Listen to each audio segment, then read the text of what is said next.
함께 하나님의 말씀을 보겠습니다. 요한계시록 18장 9절에서 19절까지 말씀입니다. 오늘 저와 여러분들이 함께 묵상할 말씀은 요한계시록 18장 9절에서 19절입니다. 같이 읽겠습니다. 그 도시와 더불어 음행을 하고 방탕한 생활을 한 세상의 왕들은 그 도시를 태우는 불의 연기를 보고 그 도시를 두고 울며 가슴을 칠 것입니다. 그들은 그 도시가 당하는 고문이 두려워서 멀리 서서 화를 입었다, 화를 입었다, 큰 도시야, 이 강한 도시 바빌로나, 너에게 심판이 한순간에 닥쳤구나 하고 말할 것입니다. 그리고 세상의 상인들도 그 도시를 두고 울며 슬퍼할 것입니다. 이제는 그들의 상품을 살 사람이 하나도 없기 때문입니다. 그 상품이란 금과 은과 보석과 진주요, 고운 모시와 자주 옷감과 비단과 붉은 옷감이요, 각종 향나무와 각종 상아기구와 값진 나무와 굴이나 쇠나 대리석으로 만든 온갖 그릇이요, 계피와 향료와 향과 모략과 유향이요, 포도주와 올리브 기름과 밀가루와 밀이요, 소와 양과 말과 병거와 노예와 사람의 목숨입니다. 내가 마음속으로 탐하던 실과가 내게서 사라지고 온갖 화려하고 찬란한 것들이 내게서 없어졌으니 다시는 아무도 그런 것들을 찾아볼 수 없을 것이다. 그 도시 때문에 부자가 된 이런 상품을 파는 상인들은 그 도시가 당하는 고문이 두려워서 멀리 서서 울며 슬퍼하면서 말하기를 화를 입었다, 화를 입었다, 고운 모시옷과 자주색 옷과 빨간색 옷을 입고 금과 보석과 진주로 꾸민 큰 도시야. 그렇게도 많던 재물이 한순간에 잿더미가 되고 말았구나 할 것입니다. 또 모든 선장과 선객과 선원과 바다에서 일하는 사람들도 다 멀리 서서 그 도시를 태우는 불의 연기를 보고 저렇게 큰 도시가 또 어디 있겠는가 하고 외칠 것입니다. 그리고 그들은 머리에 먼지를 뿌리고 슬피 울면서 화를 입었다, 화를 입었다, 큰 도시야. 바다에 배를 가진 사람은 모두 그 도시의 값진 상품으로 부자가 되었건만 그것이 한순간에 잿더미가 되고 말았구나 하고 부르짖었습니다. 아멘. 하나님의 은혜 가운데 오늘 하루를 시작합니다. 오늘도 우리에게 주신 말씀을 통해서 영적 깨달음과 깨뜨림의 귀한 시간이 되시기를 축복합니다. 사랑하는 여러분들, 세계사를 공부하다 보면 한때 번영을 누리다가 멸망한 도시들의 이야기를 많이 접하게 됩니다. 예를 들면 로마, 바빌론, 페르시아 같은 고대 도시들은 한때 세계의 중심이었지만 지금은 폐허가 되거나 역사책 속에만 남아 있습니다. 이런 강대한 제국들, 이 제국들의 몰락은 인간 문명의 허무함과 무상함을 보여주는 강력한 증거가 됩니다. 오늘 우리가 읽은 요한계시록 18장 말씀에도 바로 이런 주제를 다루고 있습니다. 요한은 큰 바빌론이라 불리는 도시의 멸망, 그리고 그로 인한 세상 사람들의 애도를 생생하게 표현합니다. 9절 말씀 보시면 그 도시와 더불어 음행을 하고 방탕한 생활을 한 세상의 왕들은 그 도시를 태우는 불의 연기를 보고 그 도시를 두고 울며 가슴을 칠 것이다 라고 말씀합니다. 오늘 본문의 말씀에 바빌론은 단순한 역사적 도시에 머물지 않습니다. 하나님을 대적하고 물질, 쾌락, 번영, 타락을 상징하는 이 세상을 의미하지요. 그것이 영원하지 않다라는 것을 우리에게 전해줍니다. 9절과 10절 이어지죠. 10절 말씀 보시면 그들은 그 도시가 당하는 고문이 두려워서 멀리 서서 화를 입었다, 화를 입었다, 큰 도시야, 이 강한 도시 바빌로나, 너에게 심판이 한순간에 닥쳤구나 라고 말할 것입니다. 여러분, 이 바빌론이 멸망하게 되었는데 사람들이 가까이 가기가 두려워서, 왜요? 그들도 함께 멸망할까봐 슬피 우는데 화를 입었다, 화를 입었다 라고 이야기합니다. 그들의 반응을 보시면 멀리 서서 애도합니다. 바빌론과 함께 했지만 그것이 멸망할 때는 안전한 거리를 두고 있는 것을 보게 됩니다. 세상과의 연대가 얼마나 비상적이고 이기적인지를 보여줍니다. 누리고 또 소유할 때는 가까이 하지만 힘들고 어려울 때는 멀리 하는 것이 세상의 모습입니다. 근데 이 바빌론이 한순간에 멸망했다라고 말씀합니다. 여러분, 얼마나 큰 도시며 강한 도시입니까? 그래 바빌론이 한순간에 심판을 당했다라는 겁니다.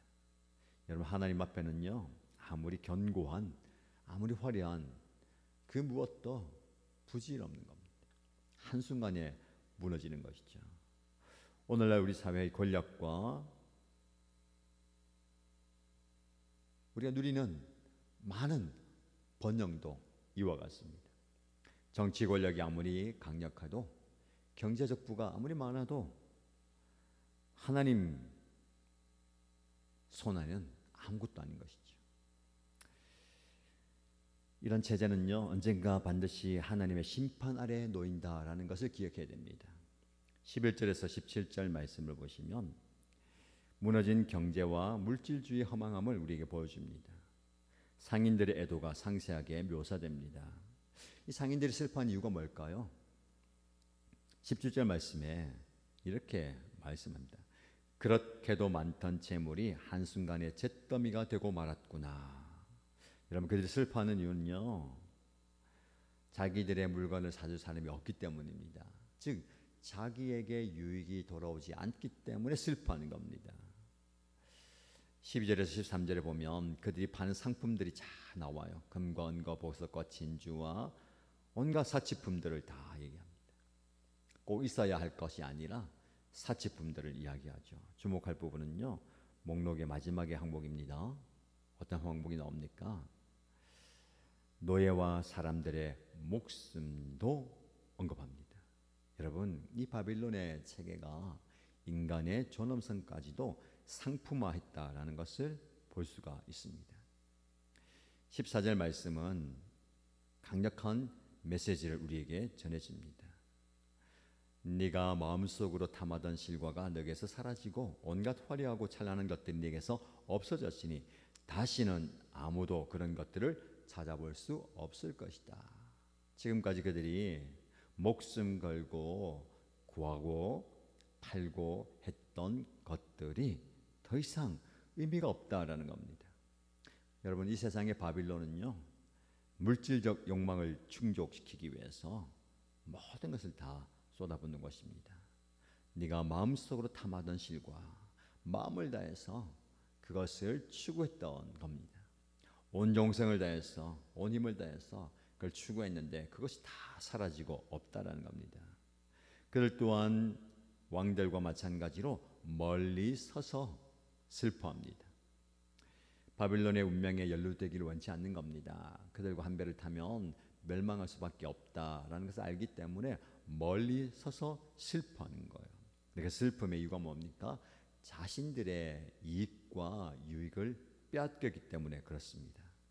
오늘날 우리 사회의 물질, 소비, 만능 사상을 돌아보시기 바랍니다.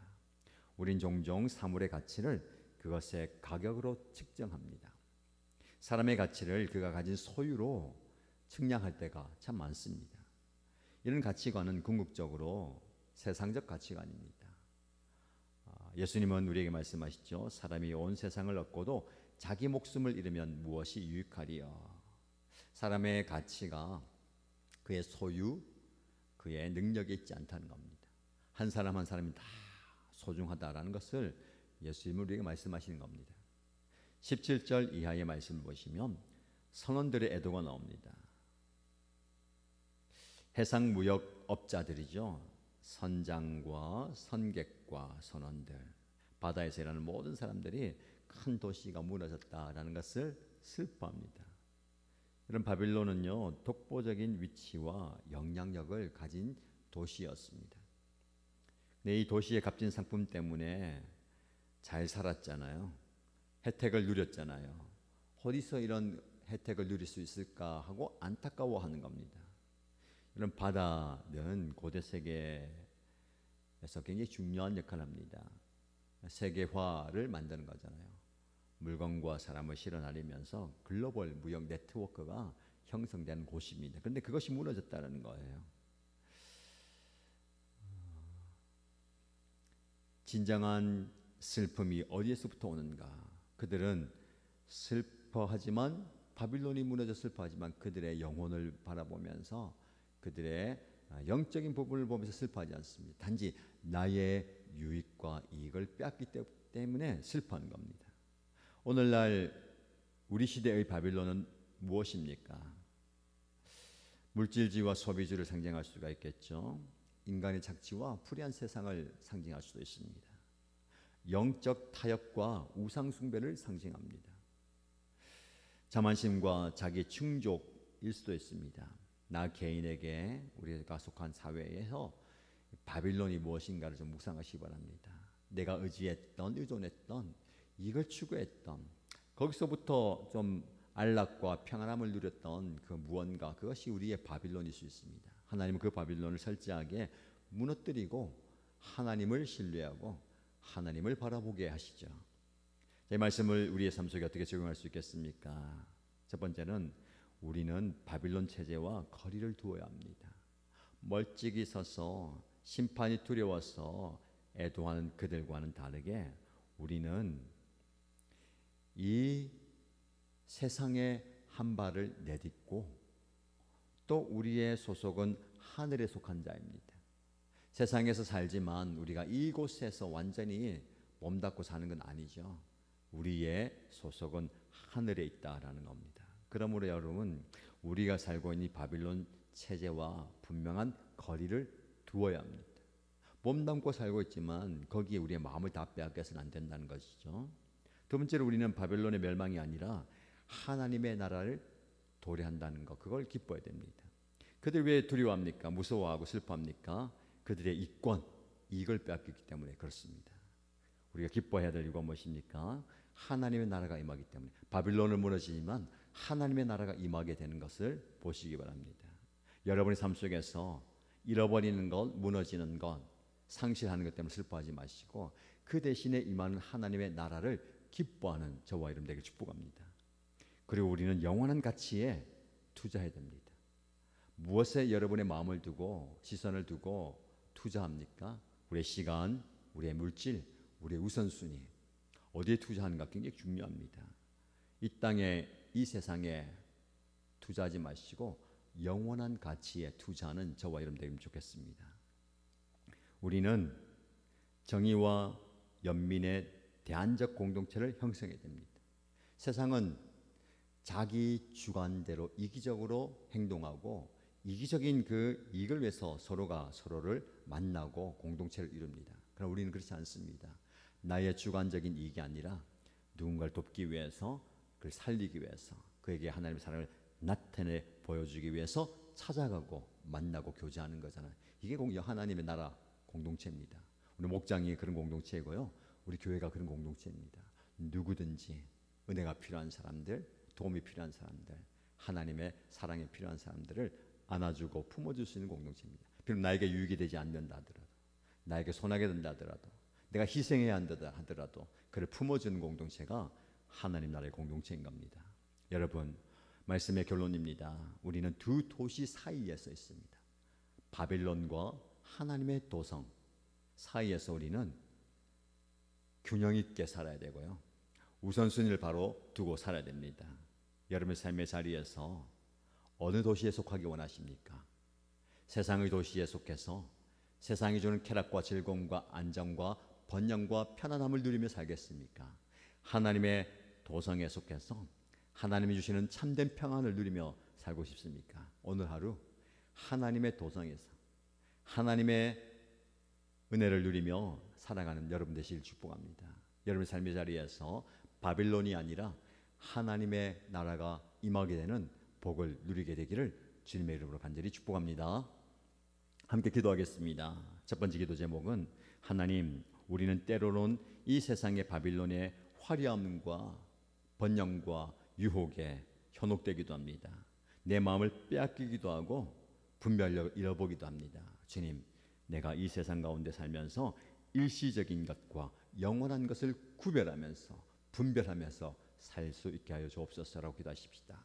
두 번째 기도 제목은 이 세상을 살지만 우리는 세상에 속하지 않게 하나님의 나라에 속한 자로서 살겠습니다. 하나님께서 주시는 비전을 바라보고 영원한 것에 내 시선과 마음을 두고 투자하면서 살겠습니다라고 기도하십시다. 공동체를 위해서 기도할 때 우리 다음 세대를 위해서 기도하십시다. 계속되는 다음 세대 여러분 사역 위에 은혜 주시고 하나님께서 놀랍게 역사해달라고 기도하시고요. 비전 트립 태국으로 떠나 있습니다. 모든 일정 가운데 하나님께서 함께 하시고 큰 은혜를 부어주옵소서라고 기도해 주시기 바랍니다. 이 공동체 기도 제목과 여러분의 개인적인 기도의 제목을 가지고 함께 기도하겠습니다.